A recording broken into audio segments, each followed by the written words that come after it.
Jean-Louis Bianco, on reste sur Nicolas Sarkozy. Avec la majorité en perte de vitesse à moins de 2 semaines des régionales maintenant, il y a une réunion de recadrage aujourd'hui à l'Élysée pour l'Île-de-France. Est-ce que c'est le rôle du chef de l'État de venir recadrer comme ça une campagne électorale régionale? Bien sûr que non. Nicolas Sarkozy fait tout dans ce pays. Il est Premier ministre, il est ministre des Affaires étrangères, il est ministre de l'Agriculture. Autant les Français souhaitent avoir un président actif et réactif, autant la concentration des pouvoirs et des rôles dans un seul homme mène à la confusion. Qu'un président de la République s'invite à un congrès de l'UMP, alors il dit qu'il fait pas campagne, mais en réalité il passe son temps à se déplacer, à faire campagne. Il joue le rôle de secrétaire national de l'UMP pour essayer, c'est bien tard, de mettre d'accord Valérie Pécresse et Roger Karoutchi, qui, chacun le sait, sont des concurrents et ne peuvent pas s'entendre. Donc tout ça dévalorise la fonction présidentielle. On n'attend pas du président de la République qu'il soit un chef de parti. La gauche est favorite désormais des sondages. Est-ce que la droite paye, à votre avis, l'affaire Soumaré? Non, je pense pas que la droite paye l'affaire Soumaré. La droite paye le fait qu'on a de bons candidats, on a fait du bon travail et que les gens, de manière presque incroyable, font confiance aux présidents socialistes sortants ou aux candidats socialistes et j'espère demain aux candidats de toute la gauche et des écologistes. Pourquoi est-ce que c'est incroyable? Parce qu'ils ont fait du bon travail. On sort comme d'une élection européenne qui a été une catastrophe pour le Parti socialiste. On a frôlé le ridicule. 14,5% des voix.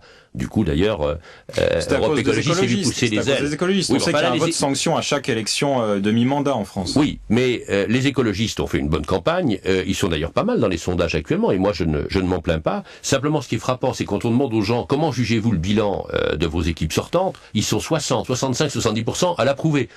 Y compris des gens de droite, y compris des chefs d'entreprise qui voient que la région est au contact des réalités économiques. Et donc, on a des équipes cohérentes, on a des gens solides, on a des gens qui connaissent le terrain, et je crois que c'est surtout ça. Bon, plus un petit peu quand même le rejet de Nicolas Sarkozy. Moi, j'entends de plus en plus de gens qui ont voté UMP différents milieux dire ça va pas, c'est pas possible. Il avait dit qu'il serait le président du pouvoir d'achat. Où est le pouvoir d'achat? Il avait dit qu'il interviendrait à Gandrange. Il n'est pas intervenu à Gandrange. Sur la sécurité, il gesticule, mais on a toujours autant d'insécurité. Donc, je crois qu'il y a aussi une part de votre sanction. Sur le Grand Chelem, je vous propose d'entendre à présent l'opinion de Xavier Bertrand, le secrétaire général de l'UMP, qui était ce matin un invité de RTL.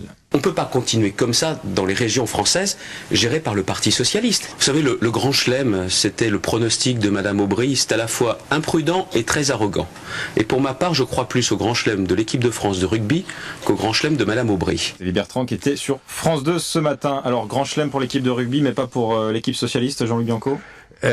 Si Grand Chelem il y a, ce sera pas l'équipe socialiste, ce sera toute la gauche, les écologistes, et dans certains cas, on a fait allusion au propos de Marielle de Sarnez, le MoDem. Et moi, je me réjouis qu'on ait, au niveau des régions, comme j'espère demain au niveau de la France, des alliances larges pour faire face aux défis que nous avons à relever.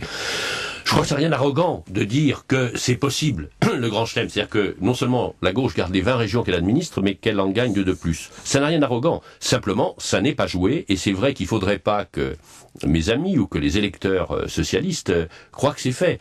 On attend au moins 50% d'abstention.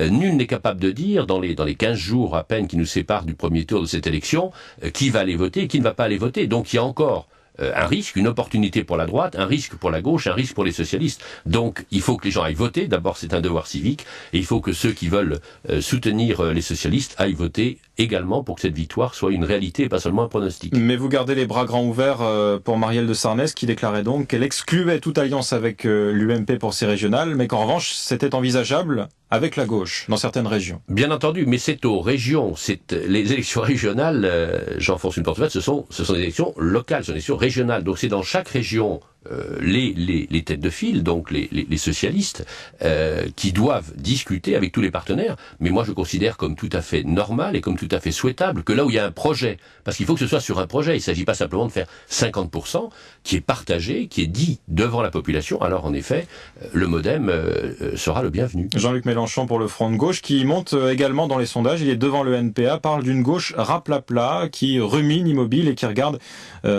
passer les réformes gouvernementales sans rien dire. Oh, Jean-Luc Mélenchon a beaucoup de talent, mais il lui arrive de raconter n'importe quoi. Jean-Luc Mélenchon était jusqu'à pas longtemps au Parti socialiste. Les amis de Jean-Luc Mélenchon du Front de Gauche ont la plupart des cas gouverné les régions.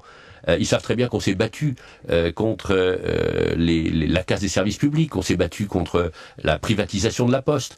Partout on trouve les régions de gauche au premier rang du combat pour défendre les services publics. C'est un argument de campagne que je peux comprendre, mais qui n'élève pas quand même vraiment le débat. Cela dit, on se retrouvera évidemment au deuxième tour. Jean-Louis Bianco, vous avez co-signé la semaine dernière dans Libération une tribune qui appelait à une convergence de la gauche en vue de 2012.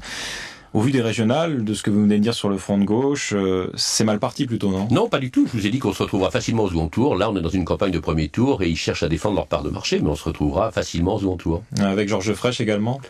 Alors, la région Languedoc-Roussillon, de deux choses l'une, où la liste d'Hélène Mandroux peut nouer des alliances avec précisément le Front de gauche et les écologistes, et ce sera cette liste-là qui portera les couleurs du Parti socialiste, ou bien ce ne sera pas le cas, et moi je considère que Georges Frêche, malgré tous ses défauts, reste un homme de gauche. Dernière question, Jean-Louis Bianco, s'il y a un grand chelem des socialistes le 21 mars, est-ce que ça ne va pas crédibiliser Martine Aubry comme chef de file des socialistes pour la suite? Ça va crédibiliser d'abord le Parti socialiste. Bien entendu que ce sera un plus pour Martine Aubry. Vous savez, le chemin à faire, quel que soit le candidat ou la candidate qu'on choisira, est encore très long. On est à peine convalescent, même si on gagne les régionales comme nous l'espérons. Il faut formuler un projet clair, auquel les gens comprennent quelque chose, et qui leur redonne un peu d'espoir. Il faut leur dire aussi que ce sera pas facile, parce qu'il y a la dette, il y a les déficits, il y a la compétitivité de la France. Mais c'est le cas de tous les pays. Oui, mais c'est à nous, pour ce qui nous concerne, à nous socialistes, de formuler des réponses et des propositions précises. C'est la tâche, pour moi, de cette année. Après viendra, je le souhaite le plus tôt possible, une primaire ouverte, c'est-à-dire ouverte à des gens qui ne sont pas adhérents du Parti socialiste. Et là, j'espère qu'il y aura des millions d'hommes et de femmes qui voudront que le Parti socialiste et la gauche gagnent, qui viendront voter, et on verra à ce moment-là qui est considéré comme le meilleur. Je souhaite que ça ait lieu au premier semestre 2011. Mais donc, c'est un plus pour Martine Aubry par rapport à Ségolène Royal aussi. C'est un plus pour elle, mais un plus pour elle ne veut pas dire un moins pour les autres. C'est pas quand le Parti socialiste gagne, c'est tous les leaders socialistes qui en bénéficient.